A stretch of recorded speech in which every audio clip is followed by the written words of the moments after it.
يا اخي بس شوف التناقض مال جماعة الالتيميت، حب تروح تبش تلقى تيم مكمبر بالالتيميت. يعني شلون نبش اذا 4 بحمام مضاربين طلقة، ومن تجي تقول لهم يابا انتو لعبكم كليته عبارة عن كمبرة بكمبرة وغدر يضوجون، بس هم يناقضون نفسهم بنفسهم. هسه انت عندك صديقك يلعب التيميت، روح قل له شخبار الالتيميت، راح يقول لك كل اللي ضدي مكمبرين، كلهم مكمبرين.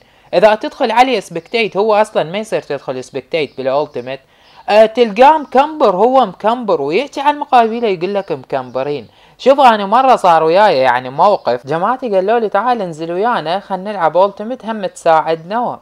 المهم رحت نزلت وياهم، نزلنا بمكان حلو الحكي، نزل ويانا سكواد.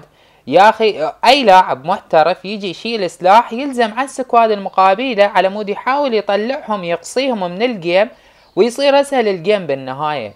لما اقول له تعال تقرب وياي على مود نلزم عليهم يقول لي انت كل شي ما تعرف تلعب، طريقة اللعب مال التيمت مو هيك تلعب، او يتشردون وتعال لوت. المهم رحت اتفايت ويا السكواد المقابلي، السكواد المقابلي شرد. تعرف شنو شرد يعني؟